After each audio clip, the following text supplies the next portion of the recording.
Wow, that was pretty fantastic. One more time for President Biden, please. That was really great. I got to promise I will not be going to jail. I'll switch things up now. Let's see how we do this. How's everybody doing tonight? You guys good? Everyone good? First of all, thank you so much, Steve. Good evening, Mr. President, First Lady, members of the media, and all the men relieved that Ronan Farrow isn't here tonight. It is my great honor to be speaking tonight at the nation's most distinguished super spreader event. No, for real, people, what are we doing here? Let's be honest, what are we doing? Like, did none of you learn anything from the gridiron dinner? Nothing, huh? Like, do you read any of your own newspapers? I mean, I expect this from Sean Hannity, but the rest of you, what are you doing here? You guys spent the last 2 years telling everyone the importance of wearing masks and avoiding large indoor gatherings. Then the second someone offers you a free dinner, you all turn into Joe Rogan, huh? I mean, Dr. Fauci dropped out. That should have been a pretty big sign. Fauci thought it was too dangerous to come tonight. Pete Davidson thinks it's okay. And we all went with Pete. Okay. All right, then. Now, for those who don't know me, my name is Trevor Noah, and I'm really honored to be here, honestly. You know, because you could have picked any comedian. You could have invited anyone, but you went with the South African variant. Very on theme. I appreciate that. And COVID risk aside, can I just say how happy I am that this event is happening again for the first time in 3 years. Yeah. And the truth is, I want us all to have a good time tonight. So please, everyone relax. You know, I know everyone in this room is worried about who catches you laughing at what, but just chill, just chill. We're celebrating, we're out. You know, get comfortable. Not too comfortable, Jeffrey Toobin, not too comfortable. No, you know what? No, don't ooh him, bunch of haters. You know what? So what, Jeffrey? You made a mistake. You whipped it out in front of your coworkers. That's the first step to winning a Grammy for Comedy Album of the Year. You're halfway there, my friend. You don't let the haters stop you. We all come back from mistakes. Now, you might have noticed I'm going to be telling some jokes tonight. But I want you to understand, I am not here to tear anybody down, okay? Yeah, I might roast you gently, you know, like a pair of testicles on a Tucker Carlson special, but I'm not doing this just for the attention, all right? I'm a comedian, not Kirsten Sinema, all right? And by the way, give it up for Kirsten Sinema. Whoever thought we'd see the day in American politics when a senator could be openly bisexual but closeted Republican, huh? That's progress. That's progress. And yes, I know a lot of you are worried, and yes, it is risky making jokes these days, you know? I mean, we all saw what happened at the Oscars. I've actually been a little bit worried about tonight. I won't lie, you know? I was like, what if I make like a really mean joke, you know, about like Kellyanne Conway, and then her husband rushes up on the stage and thanks me? I just hope we all stay calm. Because it is exciting to be here, even though some people don't think this dinner should even exist, as you said, Mr. President, you know? Because some people think this shows that the media is too cozy with politicians. But what those people don't understand is that you guys have integrity. You would never allow personal connections to affect your ability to be good journalists. Isn't that right, Chris Cuomo? Where is Chris, by the way? Is he here? Couldn't make it? Oh, by the way, before we really get going, a few quick announcements. Anyone here who is a Democrat in a swing district, I've been asked to remind you not to hand your resume to the cable news execs at your table until after the event, please. Thank you very much. Also, a quick note before people order their Ubers home tonight. Governor Greg Abbott is generously providing free buses for the Telemundo table. Very classy, very classy. But man, what a room this is, huh? Look at this room. Everyone is here tonight. We've got politicians, huh? We've got the media, we've got celebrities, basically anyone who's been to Jeffrey Epstein's island. This is an exclusive event. In fact, coming in, I heard Meghan McCain telling the bouncer, "Do you know who my father was?" And they were like, "You have a ticket, you can just come in." But she insisted on telling them who her father was anyway. And I'll tell you, as somebody coming from Africa, I mean, I've just got to say, this is so exciting, you know, to be at this swanky party full of Washington's most powerful people. You know, it's not as exciting as Madison Cawthorn made it sound, but still very sexy. Very, very sexy. There's many big names here tonight. Yeah, one of my favorites, Ron DeSantis, is here. Yeah. Oh, man, I'm actually surprised that he found the time. You know, he's been so busy trying to outmaneuver Trump for 2024. I see you, Ron. I see you, player. Yeah, I've seen what you've been doing, blaming Trump for the lockdowns, distancing yourself from the vaccines that Trump created with his own 2 hands. Nobody knew how to make vaccines until I made them. Beautiful, beautiful vaccines. Nobody knew how. Not even Fauci. But Ron is playing it coy, man. He won't even tell people if he got the booster, yeah. Or as they say in Florida, don't ask, don't tell. Am I right? I see you, Ron. You see, what I like about Ron DeSantis is like, if Trump was the original Terminator, DeSantis is like the T-1000. You know, you're smarter than him. You're slicker than him. You can walk down ramps. Yeah. Because you see, no, Trump said he won the election, but everyone was just able to look at the numbers and see that he was wrong. That's why Ron DeSantis is 1 step ahead. First, you ban the math textbooks. Then, nobody knows how to count the votes. Boom! My man! Ha, ha, ha! What a room! Are you kidding me? The great chef, Jose Andres, is joining us here tonight. Give it up for him, people.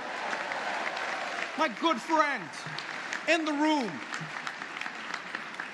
Whenever there's a disaster anywhere in the world, Chef Jose is there. Which I guess is why he's sitting at the CNN table tonight.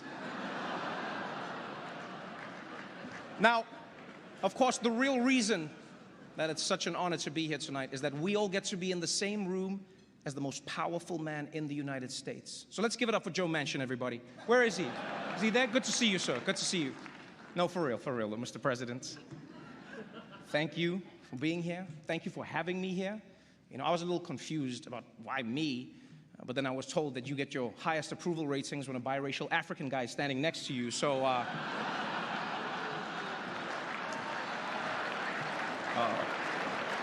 so let me just say, Joe, I'm glad that I could do my part, and hopefully this will work. I'm not actually him, I just did the voice. More importantly, First Lady Dr. Jill Biden is here, everybody. Give it up for her. You know, interesting fact, even as First Lady, Dr. Biden continued her teaching career. Yeah, the first time a presidential spouse has ever done so. Ever. Congratulations. Now, you might think it's because she loves teaching so much, but it's actually because she's still paying off her student debt. I'm sorry about that, Jill. Yeah, I guess you should have voted for Bernie.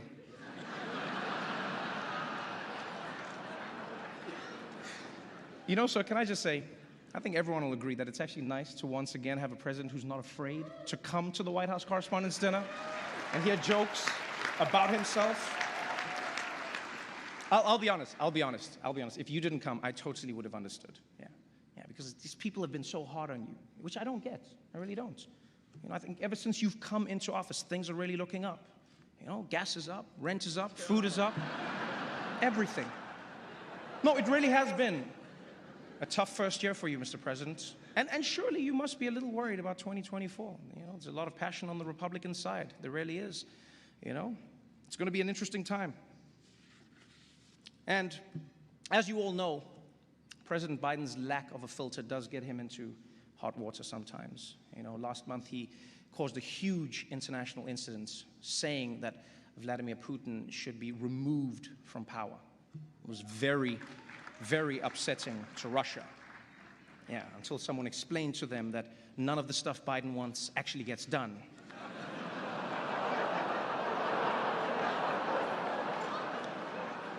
But despite some hiccups, President Biden has led the country through some really dark times since he took office. The COVID pandemic, the war in Ukraine, the launch of CNN+. And don't forget, he's also had some major legislative successes. You know, in his first year in office, I might add. You know, he got a bipartisan infrastructure bill passed that would do everything from fixing America's roads and bridges to modernizing school buses, which Matt Gaetz' girlfriend is very excited about. Don't boo love. Not to mention, no president in my memory has given more marginalized groups opportunities. You know, I'm talking about women, the LGBTQ community, the Taliban, the list goes on and on. And I know, Mr. President, that the left is super upset at you, you know? But I think that they should be happy to know that you just recently announced that you're proposing a new 20% minimum tax on the super wealthy. And I will say, President Biden, that you were a big man here, a really big man. You could have targeted Donald Trump, but instead you chose to only raise taxes on billionaires. That was big of you. Really nice. Prove me wrong, show me the taxes. So,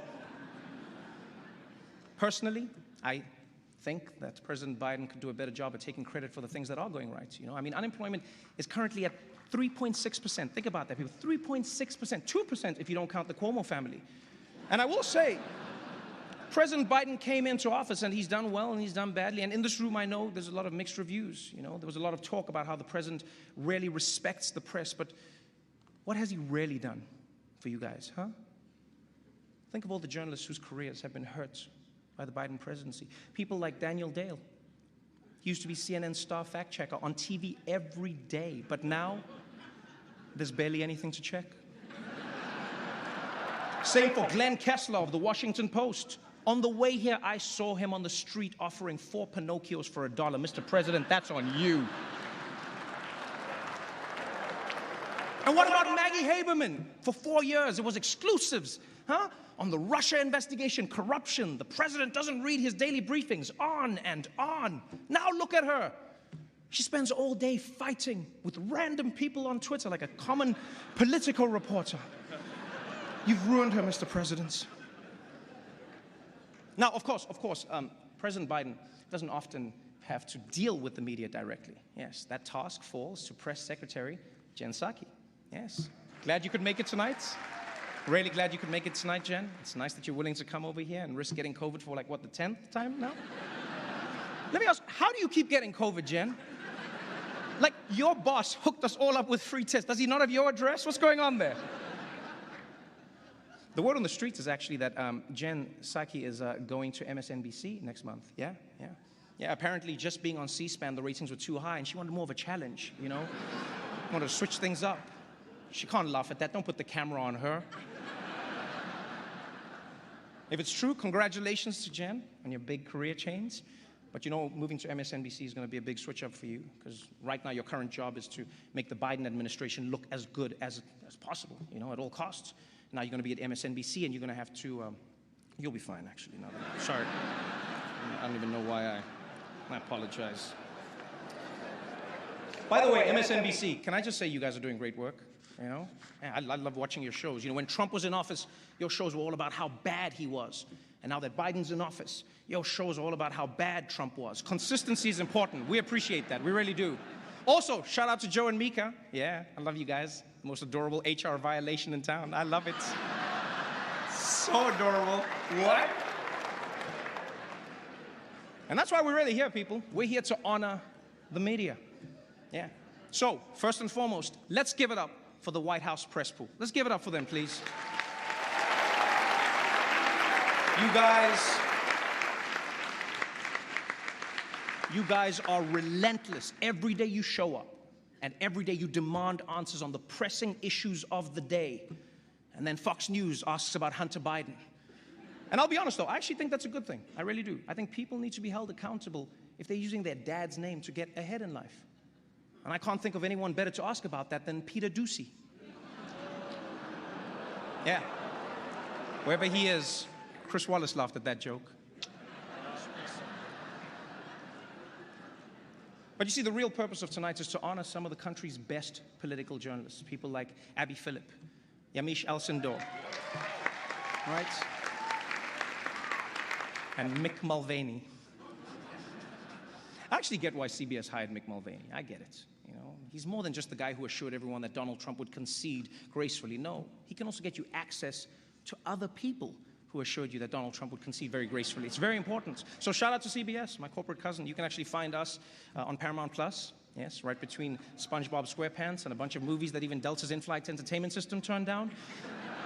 But I don't want to dwell on that. I want to dwell on Mick Mulvaney when we have so many other great journalists here tonight. We got Anderson Cooper in the house, man. We got Rachel Maddow. We got Don Lemon. We got Shepard Smith, and so many other huge talents who can no longer be mentioned in Florida public schools. I see you, Ron DeSantis. What's going on, baby? Oh, man. A lot of big media names in the room tonight. Chuck Todd is here.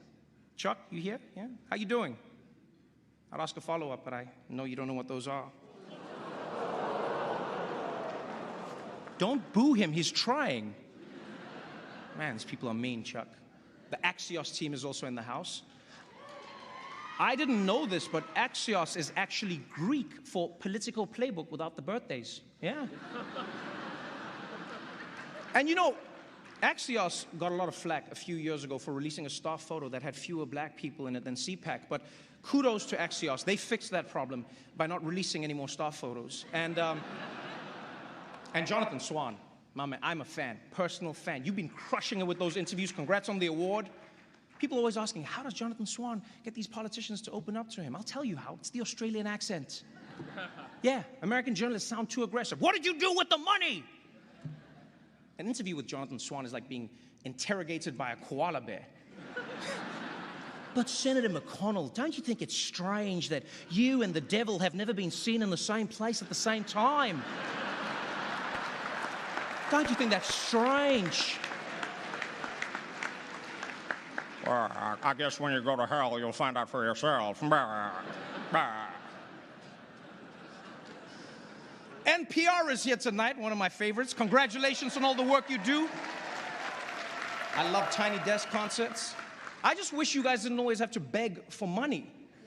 You know, maybe you're spending too much on those tote bags. Who designs those? House of Gucci? Why not just ask Ivanka which kids make her stuff? Come on. And how about the New York Times, also here? Man, can I just say, New York Times, I did not realize how much you guys like to party. Yeah, I've seen some of you sneaking off to the bathroom to do things you're not supposed to do tonight. Like post on Twitter. Yeah, I've seen that. I love the New York Times, I really do. You guys are the best. You do some of the most accurate, precise reporting and news. You never fail to write down exactly whatever the police have given you to say. Really powerful. Like, is it just me, or does the New York Times keep blaming bail reform on crimes that had nothing to do with bail reform? Like, I'm half expecting to open your newspaper and see a headline, Mets blow 4-run lead due to changes in state bail laws. And you know, it's actually crazy how you guys have been attacked for everything, from your investigations into Trump's taxes to your reporting on the pandemic, and yet the biggest death threats that you received is because there were 2 L's in the Wordle that day. That was wild. By the way, give it up to those New York Times reporters who managed to get those Kevin McCarthy tapes. That was amazing. Yeah, give it up for them. Incredible. You knew how crucial those tapes were, which is why you immediately waited until your book was for sale to tell the people about them. Bravo. Bravo. And you know what I liked about those tapes? Is that the one piece of good news? Is that now we know whether Nancy Pelosi or Kevin McCarthy are Speaker of the House, that position will still be held by someone who believes that Trump should have resigned and was responsible for what happened on January 6th. Yeah, that's bipartisanship. I like that. I'm really excited because the kings of cable are here. Fox News in the house. Yeah, the top-rated news network for the past, 300 years? Killing it. And I know Fox has a bad reputation. I even feel you tense up now when I talk about them. They really do crush it. You know, I think they get a bad rap because it's a mixed bag. You know, they actually have really good journalists. It just depends on when you watch. All right, Fox News is sort of like a Waffle House. Yeah, it's relatively normal in the afternoon, but as soon as the sun goes down, there's a drunk lady named Janine threatening to fight every Mexican who comes in. You can't throw me out. I know the real president. How about that Fox primetime lineup, huh? Tucker Carlson, Sean Hannity, Laura Ingraham. Their coverage of COVID was really impactful. Their segments about vaccines moved their viewers into the ICU. And congrats to Sean Hannity on becoming the longest-running host in cable news history, by the way. Give it up for him. For real, give it up for him. Longest-running host. Don't hate. Don't hate the player. Yeah. Fun fact, Sean Hannity and Ainsley Earhart are actually dating now. Yes. Yeah, and I actually think it's beautiful to see an office romance at Fox that won't end in a $20 million settlement. Yeah. I'm sure wherever Roger Ailes is right now, he's looking up and smiling. Oh, Laura Ingraham, wow. What can you say about her that hasn't already been said by the Anti-Defamation League? Powerful. I'm just sad that Tucker Carlson isn't here today. He's my favorite. What a talent. Tucker Carlson, are you kidding me? Woo! That man's a beast. Who else could fill an entire show each night asking questions that Google could easily answer? Do vaccines work? Who really won the election? Who's the president right now? Is this America? Gripping stuff. But you know, if we're honest people, there's so much happening in the world right now. Sometimes it can be overwhelming, and you just want to tune it all out. And that's why I love watching CNN. Where's Jeff Zucker, by the way? Also couldn't make it? What's happening over there? Apparently, Jeff got fired after he tried to keep his workplace relationship a secret, which is weird, because if he really didn't want anyone to know about it, he could have just made a show about it on CNN+. I know, it's so sad. CNN+, gone, but forgotten. You know who I blame? You know who I blame, CNN? I blame John King. That's who. Yeah, John, your magic wall can predict how every person in the country is going to vote in every county, but it couldn't give you a heads up that nobody wanted more CNN? I mean, they spent $300 million on CNN+. $300 million. Can I be honest, CNN? I think Stanley Tucci was playing you guys. Yeah. No, I think that dude knew exactly where Italy was. And he was just going to keep searching as long as you were paying. $300 million. Do you understand how much money that is? I mean, I do get it. Streaming, they say, is the future. You know, as the old saying goes, you got to spend money to make sure that Chris Cuomo doesn't get into wrongful termination lawsuits. And that's not the only big change going on at CNN. They just brought on Chris Licht, yeah, my man over there, Chris, as the new head of news. Oof. His first order of business, hire a guy who knows how to turn off the breaking news banner. Yeah. What happened with that? Did they just put it on during the OJ chase and then never figured out how to get rid of it? The news is not always breaking. But this is an interesting time for the media world. You know, as with many industries, the pandemic was a major disruption for journalists. But I also think it helped humanize you, honestly. You know, millions of Americans watched TV anchors reporting from inside their own homes. Meanwhile, reporters in print media were like, we get it, you have homes, way to show off. And we have to face the facts. The media is in a tough position. You did say that, Mr. President. Informing the American public is harder than ever before. You're battling conspiracy theories, that the election was stolen by George Soros, that JFK Jr. is still alive, that everyone in this room is a secret pedophile. And that's just what Clarence Thomas's wife believes. It's insane, people. This is truly the golden era of conspiracy theories. Whether it's the right wing believing Trump can still win the 2020 election, or the left believing Joe Biden can still win the 2024 election. Thank you, Mr. President. And so as we sit in this room tonight, people,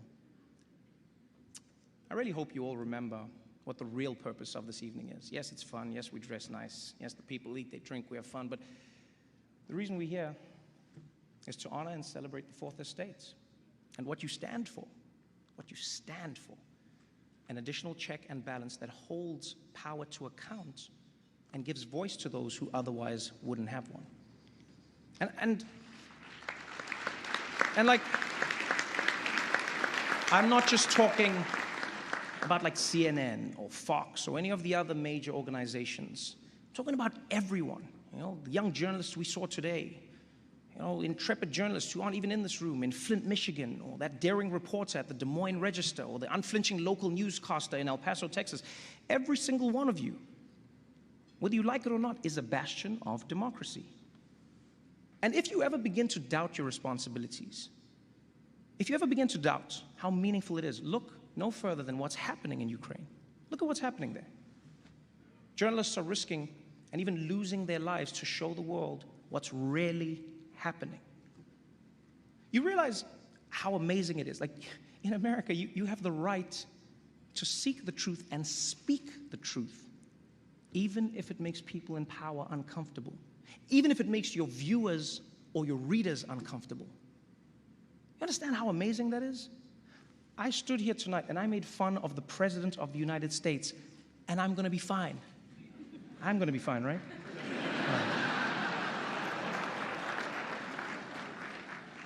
Do you really understand what a blessing it is? Maybe it's happened for so long that it might slip your mind. It's a blessing. In fact, here, ask yourself this question. Honestly, ask yourself this question. If Russian journalists who are losing their livelihoods, as you were talking about, Steve, and their freedom for daring to report on what their own government is doing, if they had the freedom to write any words, to show any stories, or to ask any questions, if they had basically what you have, would they be using it in the same way that you do? Ask yourself that question every day, because you have one of the most important roles in the world. Thank you so much for having me. I appreciate you. Please be careful leaving tonight. We all know this administration doesn't handle evacuations well. Good night, everybody. Thank you so much.